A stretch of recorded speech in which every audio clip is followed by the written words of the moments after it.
Parlons d'économie avec notre collègue Pierre-Olivier Zappa. Bonsoir, Pierre-Olivier. Bonsoir, Julie. Bon, alors, les différents chiffres concernant l'économie aux États-Unis viennent de sortir et ça donne raison au président Trump. Et si Donald Trump avait raison avec cette stratégie de guerre commerciale tout azimut, les chiffres révisés pour le deuxième trimestre de l'économie aux États-Unis sont sortis aujourd'hui.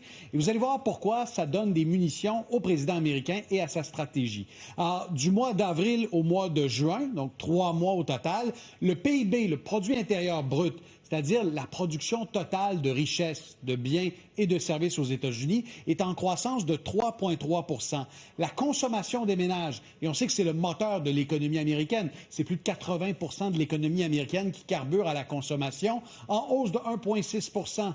Et enfin, l'inflation de base, donc c'est la hausse des prix en excluant l'épicerie et l'énergie, en hausse de 2,5 %.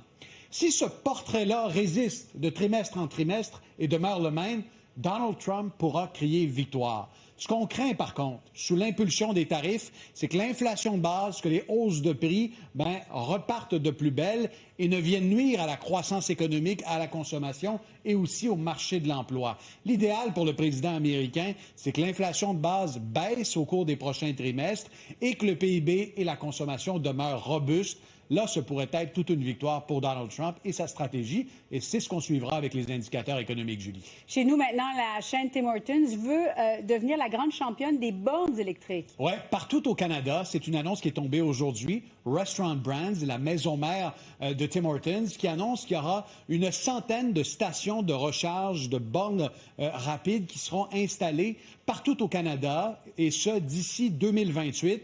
L'objectif, c'est entre autres de concurrencer Couche-Tard, qui est déjà en train d'électrifier ses dépanneurs, ses stations-service, avec l'expérience de Couche-Tard également en Norvège. On voit que ça fonctionne. Julie, les gens arrêtent à chercher un café, rechargent le véhicule, et au lieu de prendre seulement un café, ils prennent aussi une boîte de 10 ou de 20 Timbits. Pourquoi pas?